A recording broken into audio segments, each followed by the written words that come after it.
Okay, yeah, we got the chat open. Got 0 viewers. Well, it's not going to be a very long Whiskey Friday with nobody watching.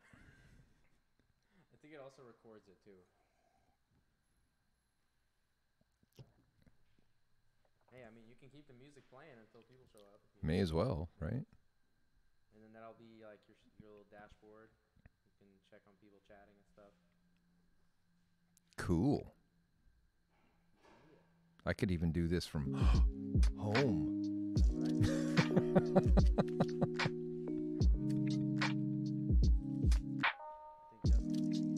Hey, we got a couple. Here we go. What's up, Taj Sport?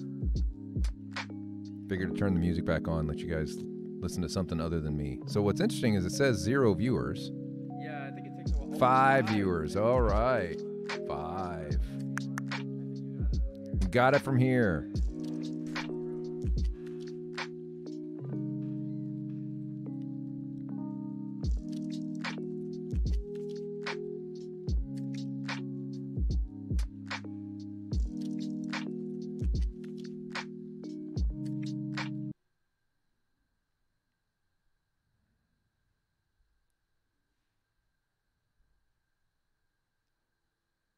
First time. Hello, YouTube family. How are we doing out there? Okay. I'm going to so we got 5 of you so far, which is fantastic. This is our inaugural YouTube Live. Eric has been working hard to educate this Gen Xer and all of this fanciness that I have no idea what the hell I'm doing with. So that's always nice to have a little help from your friends or employees, which technically is what they're here for. So it is a new microphone setup. Yeah. So trying to make it so I actually look like I know what I'm doing this, not just having a whiskey on Instagram kind of talking about craziness. So and see, what do we got? What do we got today? We got a little bib and tucker. Thank you, Ted. This was a Christmas gift from Ted, and it's delicious. Those of you who haven't tried it, please do. Let's see what I want to talk about today.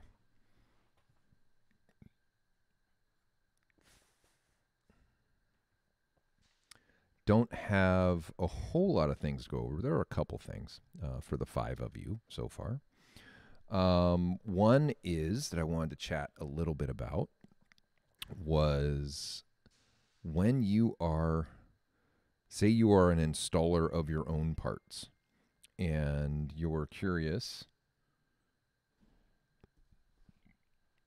about how to put them on. We have a help.dundonmotorsports.com for that. We've got lots of videos and we've got lots of instructions and whatnot.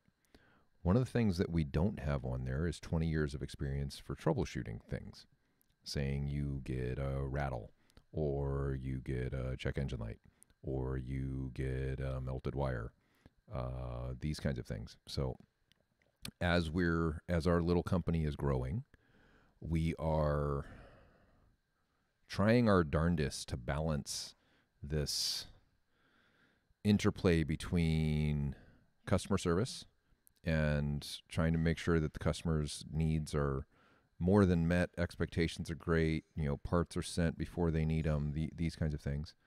And also that we're not going through gyrations and energy that are more about somebody's inexperience than they are about an actual problem is really kind of where we're at. So what we're going to be doing, I talked to Jacob about this a little bit, is Jacob is our operations manager. He's also our product support guru. He's the one that installs, I'd say 90% of the stuff that goes on the cars. Charles normally is the one kind of going through and from an R&D standpoint, making sure that it works. He Hackmaster flashes his way through quick assembly of an exhaust, and we'll show some fun stuff about that. If Eric can help me get some of these pictures over here from my phone. I'm used to having text messages that I can just quickly thumb through and put up, but I am I am not so Googled. I am more Appled in my computer understanding. So we're going to work on some troubleshooting videos, right? So let's say you have a rattle. How do you figure out where the rattle is from? Is the rattle a cat that went bad, or is the rattle some heat shielding that happens to be hitting the exhaust? Could be either. Is the rattle a loose bolt? How do you figure it out? You know, if you've got these parts in your garage and you don't take your car to a shop because it's too far away, or you like wrenching on your own car. I like wrenching on my own car. Hell, we started a whole giant company so that I could have other people wrench on my car, and I would never wrench on a car again, which kind of defeated the purpose. What's up with that? Then we want to give you some resources so that you can get out of it what you need, right? You can take a look, you can have some troubleshooting capability, and be able to move on from that. Any questions from the 5 of you that I can see are out here?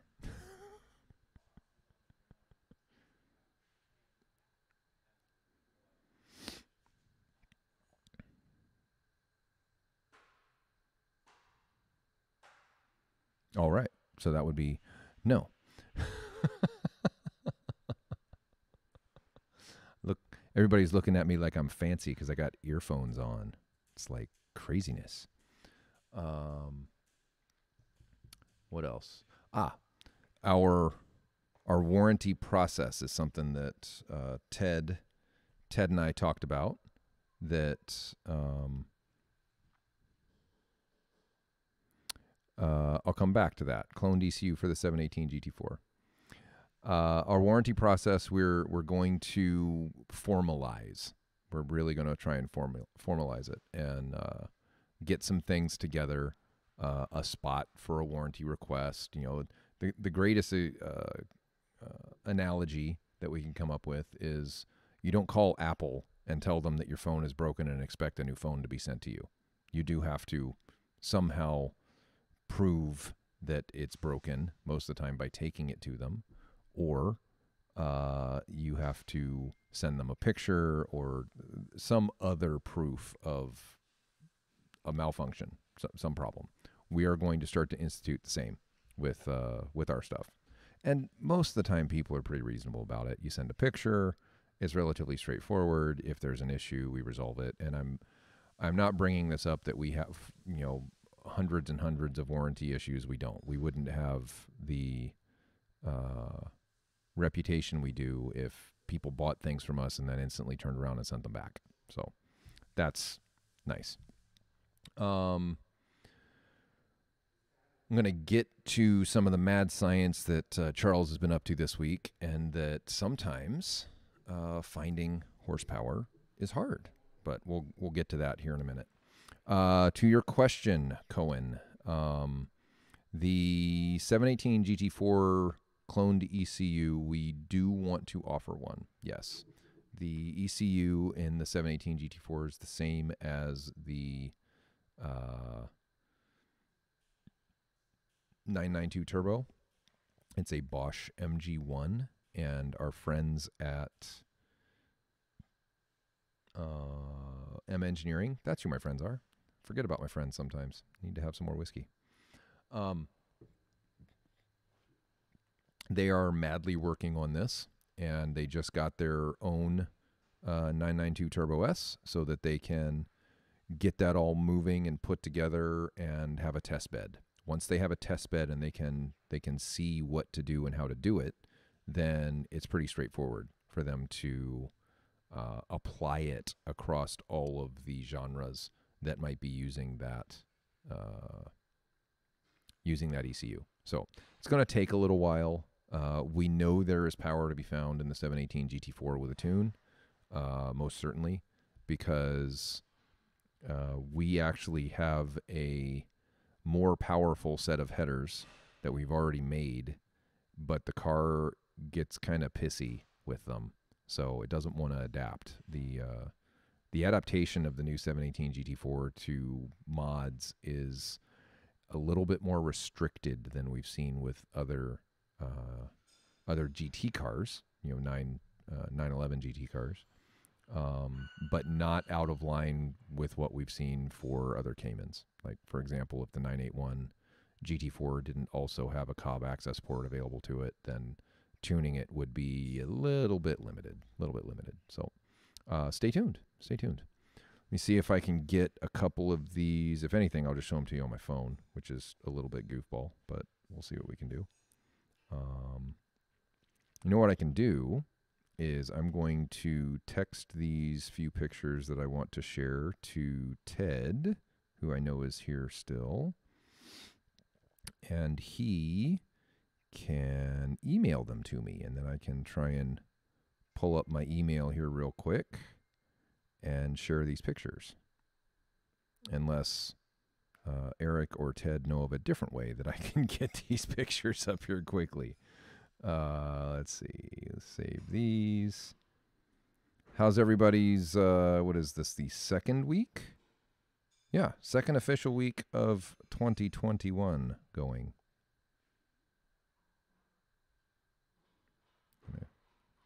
Scroll through here.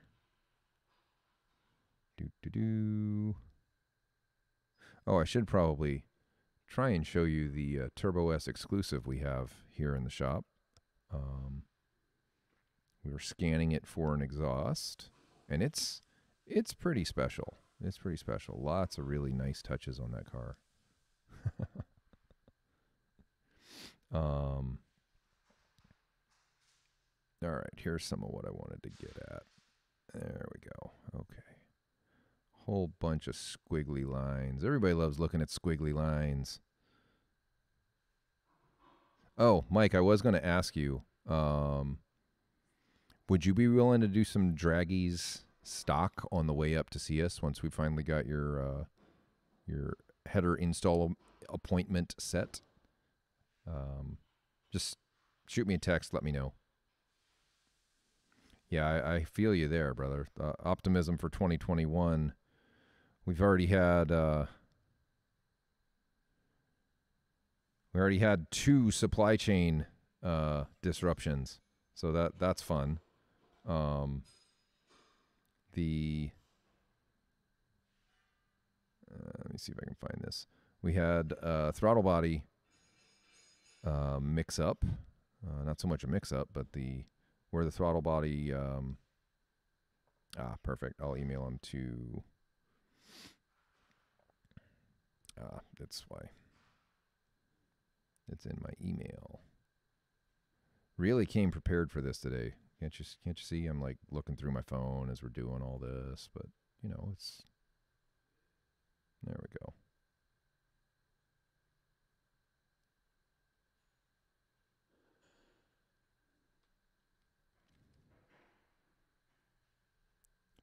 Arg. Can't find it. Ted, can you send that picture to Eric? Eric's email, and then Eric is logged in over here, and I'll be able to pull it up. I'll also see if I can share our Instagram. Let me see if I can get that up.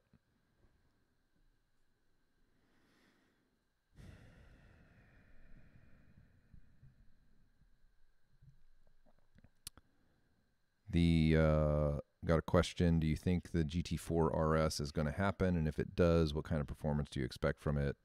Local dealer is currently taking reservations for them, and it makes me curious. We know the power potential of the 4-liter that's in the 718 is pretty good. It takes to mods pretty well beyond the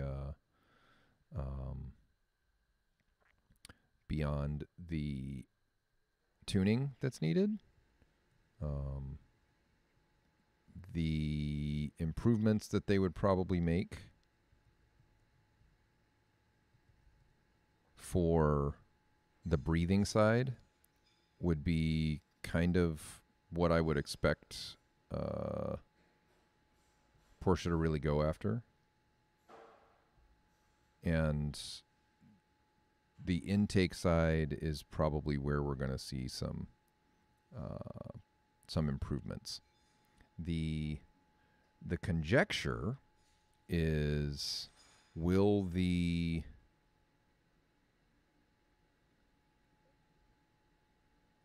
will the GT4 RS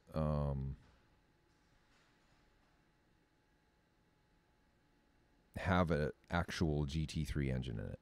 Sorry, I'm distracted doing, not good at doing multiple things at once. So I'll get your question done, then I'll figure out how to get what I want to show you up here. The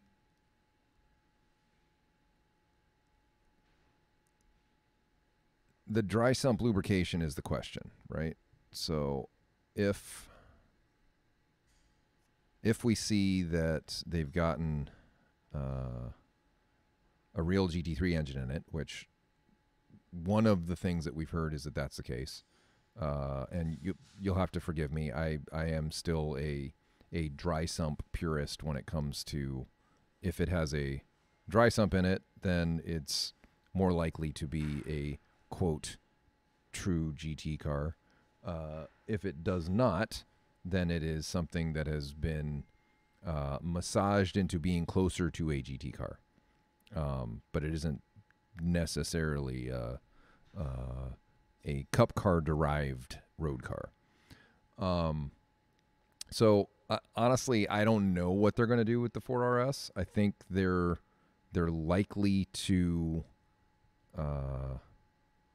make it a limited edition, because the 718 GT4 as it stands is pretty freaking fast. And this is the manual.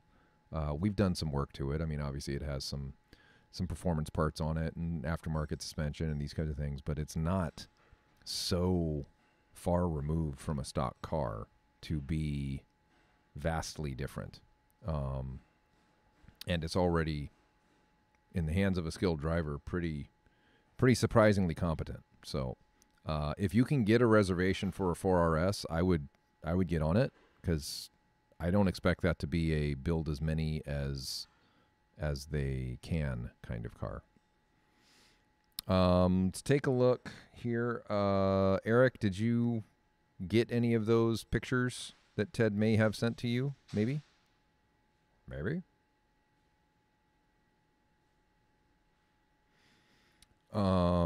If not, let's take a look over here. We're going to screen share and webcam. Hey, there I am. Hi. We're going to go over here, and I don't know. Can you guys see the Instagram stuff? I can't tell. Can probably go.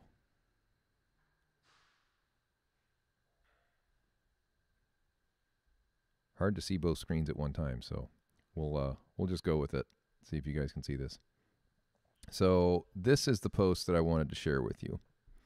And we get, I don't know how many of you are on our Instagram. I suppose a fair number of you are, and some of you may have seen this, but after a while you do this work and you modify cars, and everybody picks a brand and everybody's a fanboy and yada, yada, yada. And I try not to pay too much attention to it, but it does come up from time to time. There was recently a Renless post that such and such a company does great work because they test everything. Okay, well, that's curious. I felt like maybe that was us. What we're looking at here is we've got a 997, and we did an intake manifold setup, and some of you have seen this. The intake manifold setup is, in total, makes it, on a 997.2, 70 wheel horsepower gains between the intake manifold and the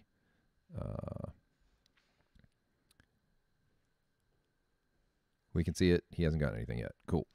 So I'll click back to it.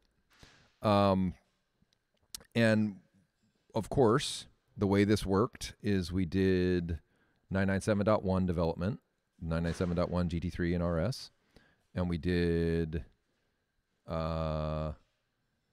race headers and our existing design street headers, and the car's super happy. No issues. Made 65 wheel horsepower gains everywhere. All the same. Yay. Killer.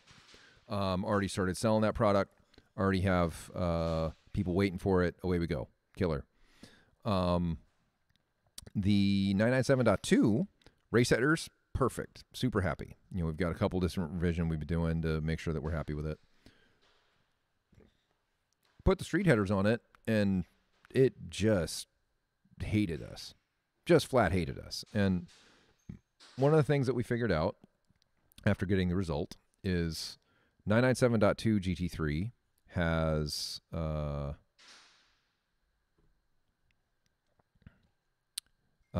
it has exhaust cam timing, variable exhaust cam timing, and the variable exhaust cam timing is not configurable in the Cobb access port.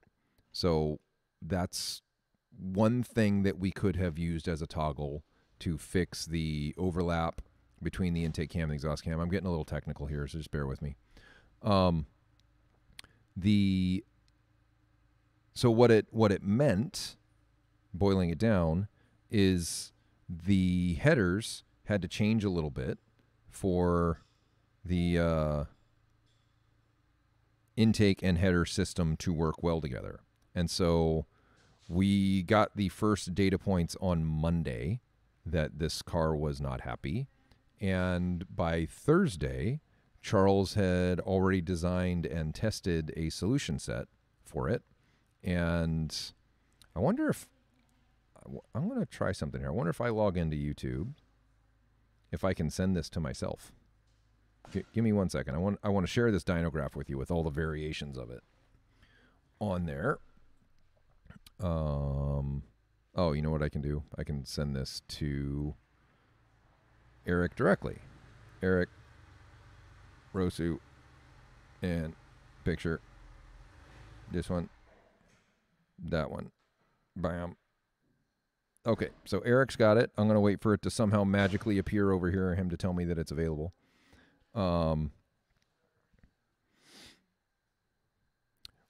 What we worked with, and you can see this over here, is Charles was working on secondary length.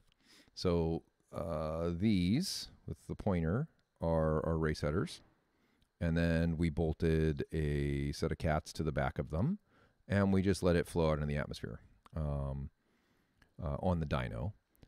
We also tested what is the equivalent of our current street headers and the length that they would be, kind of if they're all straight. What we do with the street headers is we bend them up and then they come down and then into the muffler so that it all fits.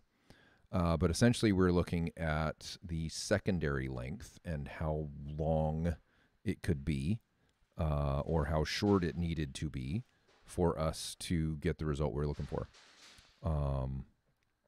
And Eric may be able to get this to me here. I'll take this off share here for a second so I can go farts around and see if I can find. Hey, there we go. Hey, he just emailed it to himself. Perfect. Let me see if I can find his email. Ooh, so fancy. I'm like monkeying around in here trying to find some stuff. Let's see. Inbox. This should be still Eric. It is. How about that? Hot damn. And we're going to open it. We're going to open it with, we'll do it with Photo Editor. That way you guys aren't looking at his email, which I'm sure he would appreciate.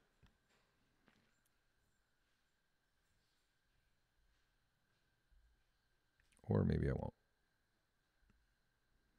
All right, well, we're going to look at it this way. So there we go. Look at that. And then we come back over here. And we go there. All right, so this is just an indicator. This is a dyno graph. If you guys are interested, we have a video on we have a blog on how to read a dyno graph on our website. We can go over a video of how to read a dyno graph if you guys are interested on YouTube.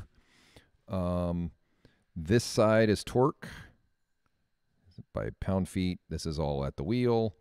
This is horsepower, also at the wheel, and or at the hub for us, because we actually take the tire off and hook the car to our chassis dyno. And what we're looking for here, what we were unhappy about, was the dip here, 4,000 to 5,000. And so we wanted to test to see how we could make it better, a lot better. And this isn't the best dyno, but it's a decent one. These are all the different variations that we tested for secondary runner length, secondary the amount of length in the system, in the exhaust from the collector merge to the outlet into the atmosphere. And the point of this isn't to give you all the specifics of what's going on here. The point of this is to kind of illustrate that we put a lot of work and effort into sorry, I'm kind of going crazy over here. There we go. Just webcam. We put a lot of effort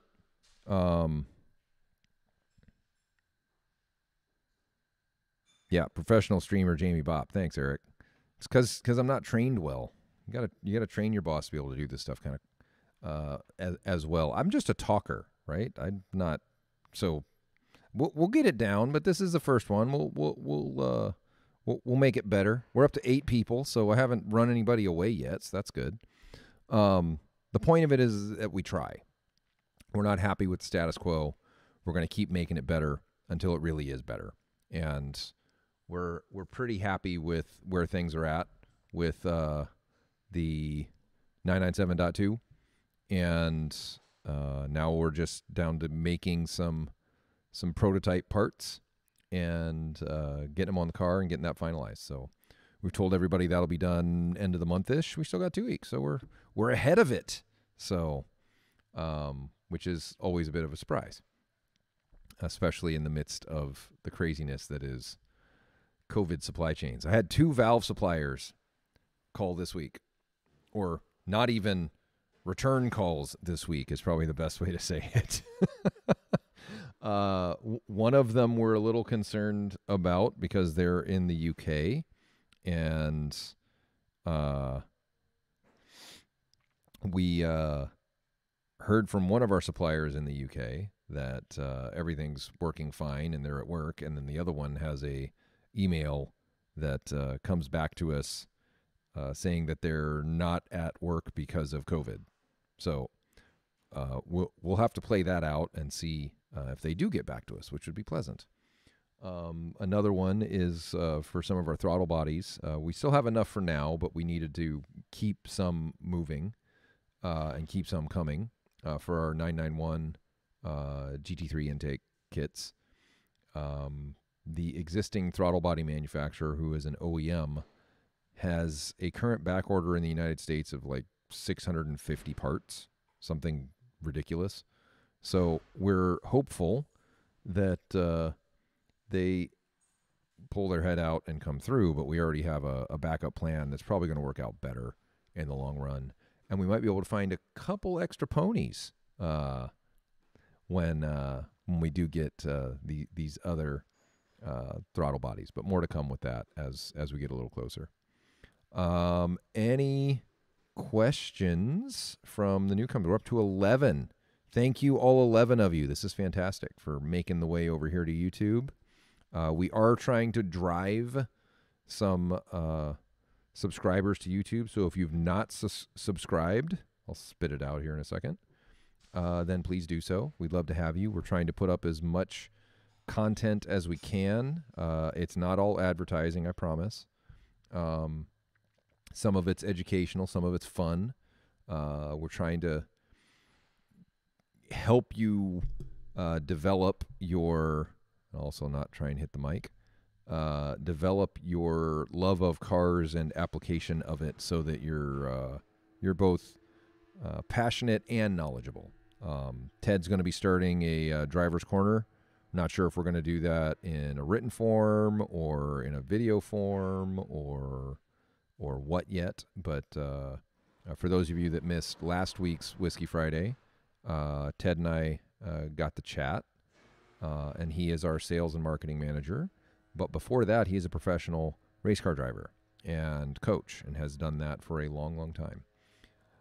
So we are very, very happy to have him on our team and being our test pilot. We're going to dress him up as the Dundon Stig next next track season. Put the black visor on and not let him talk. But he does do well in front of the camera, so that's nice. Enough about him. Let's see what else we got going on. I'll give you guys a quick update, product development wise.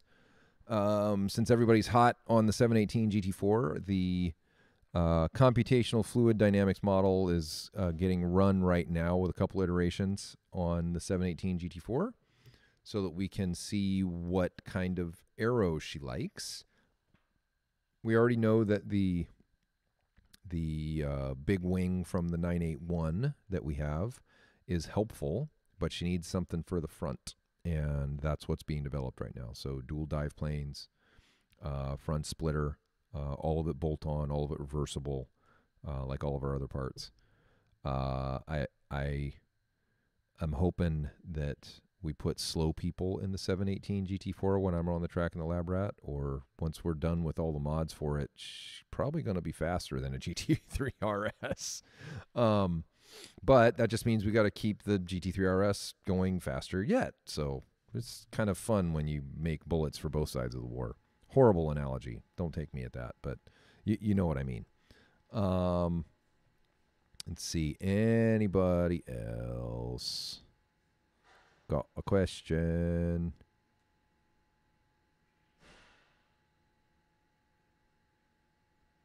I think that's about it for that.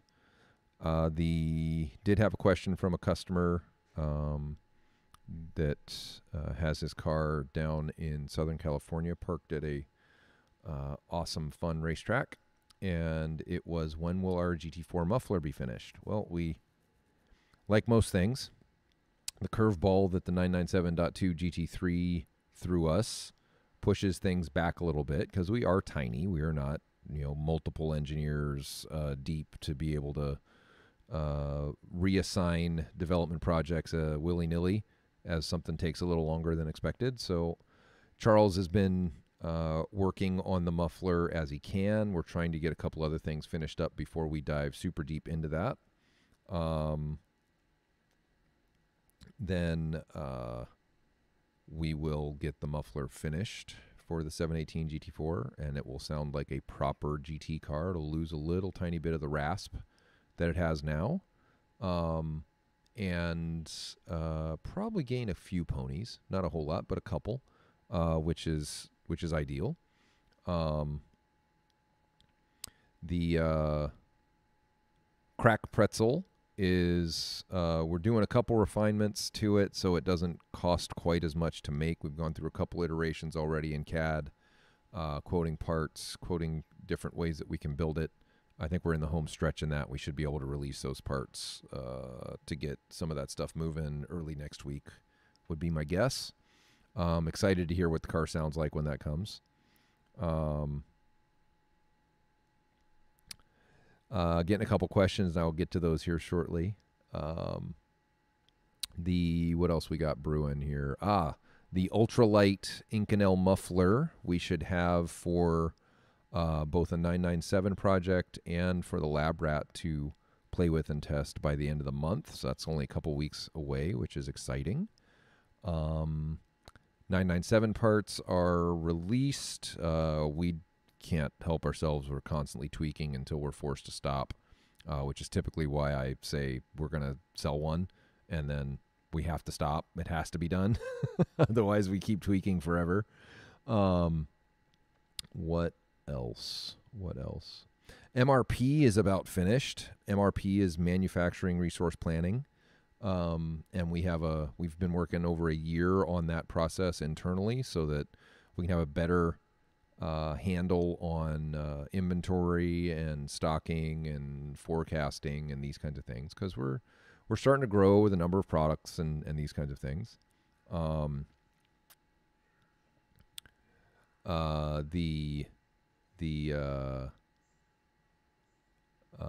else? I got a question about pricing, my favorite questions, and I'll come back to that.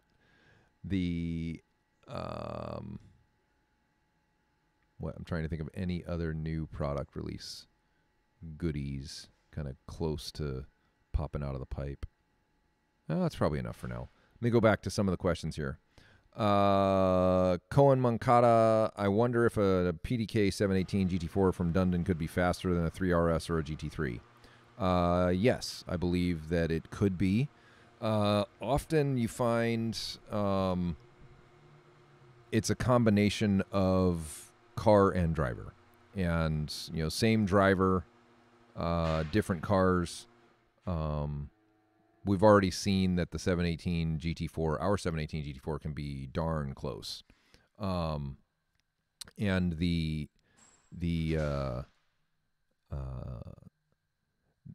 difference with a PDK could be substantial in that regard. Will the GT4 become the Mazda Miata at track days? That's a good question, Mike. I think it's going to become a very fast, very well-respected GT track car. This is kind of along the lines, Mike's been a customer for a while now, and we had a discussion about him keeping his RS or getting the new GT4, and I was of the mind that the new GT4 is pretty darn fast, and it's always fun to try something different. So, question that Cohen had is, speaking of GT4 exhausts, why are the GT4 headers so expensive? I understand it's the over axle pipe and the header combined, but why so expensive? It's not easy. We'll first start with the material. So everybody thinks that because we make stainless steel, it's the same stainless steel as everybody else. 321 is, depending on when you buy it and what diameter it is, can be 5 to 10 times the cost of 304. 304 is not stainless. It carries the moniker stainless steel because it's stainless at room temperature. It's not stainless at exhaust temperatures. It rusts from the inside. And so every weld that you have is the potential place for a crack to form. We make parts that last forever and that are guaranteed, quote, forever. It's not a quote as in we're trying to get out of it, but we do support our products and we try and make sure that they do last. The complication with the 718 system to build it, get it routed up and over, everybody else picked 2.5 inch, made the over axle pipe simple and easy. We picked 2 3/4 inch because 430 wheel horsepower, which is what our car makes, 2.5 inches is a restriction. So why would we automatically build a system that's now restricted? That just seems silly. So it's a lot of times when you're building something and you're trying to make it cost the least you can, that's in conflict with the best performance. And we know there's a lot of options out there. We know we're not the least expensive. We're not trying to be the least expensive. If you want to,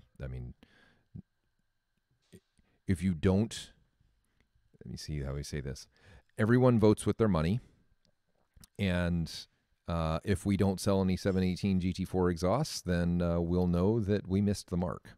But so far, we're doing okay. And when I do a scope of our competition, we're actually not the most expensive for what you're getting when you buy our system versus someone else's. So, see, there's another question. Is Dundon going to be getting a new test strat in the form of a 992 GT? I hope. I got to get some dealer's attention to see if I can find an allocation. But I think first Porsche needs to announce it and make sure that they have the supply chain to be able to build it. So we'll see how that comes along.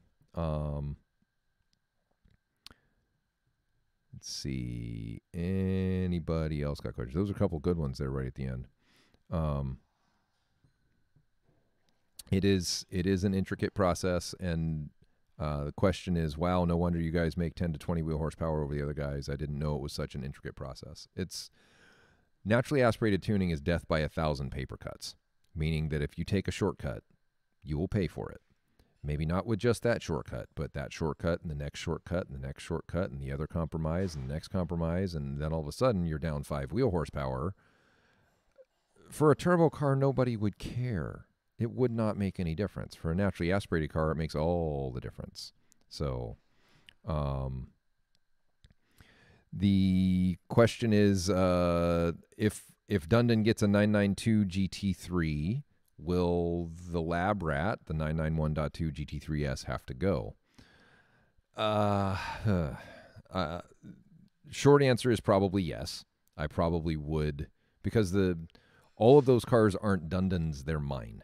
And it's difficult to sell to the War Department, a.k.a. my lovely wife at home, that I should have both a GT3 RS 991.2, 997.1 GT3 RS, 718 GT4, that one is Dundon's, and a new 992 GT3. I mean, certainly it's marketing, certainly it's development. We need it for the company, but I don't need it, and I don't have room for it in my house. So likely I would try to find somebody local to sell the Lab Rat to, so that we can see her once in a while, and care and feeding, and if we need something to test on, we can. But we're pretty close. I wouldn't go so far as to say we're done. There's a few things left for that car, and we may not need a GT3 RS to get those tested. So we've got a 4.6 liter engine that we've had in the pipe for a while. We've got intake runners, and intake manifold, a couple other things power-wise. But as far as suspension, aero, safety, spiffy carbon shiny parts for it and whatnot, I think she's probably done. She's a weapon, goes super freaking fast, so fun and easy to drive, and is a nice watermark to have for comparing the new 992 GT3 to. So yeah, I'd love to tell her that. She knows better. There is not infinite money nor infinite space for cars, unfortunately, and I have enough projects as it is. I've got an RX-7. I got a couple other things. Just too many to apply that much brain power to. So, anyway, I've got to get to Costco. Yay, Costco! To see if I can get some dinner before I head home. Anybody have any parting thoughts before I take off, eh? For all my Canadian friends. Yes, the girls are smarter than us. That's how we ended up to be husbands, not wives. It's funny how that works. Although that's we're just gonna let that comment lie, because there's a lot of ways that could be taken.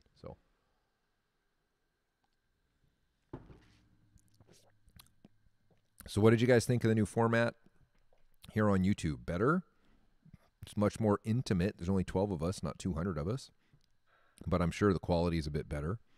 I'll get the whole switching between screens and such down, and see if we can't get this down a little bit better. Prime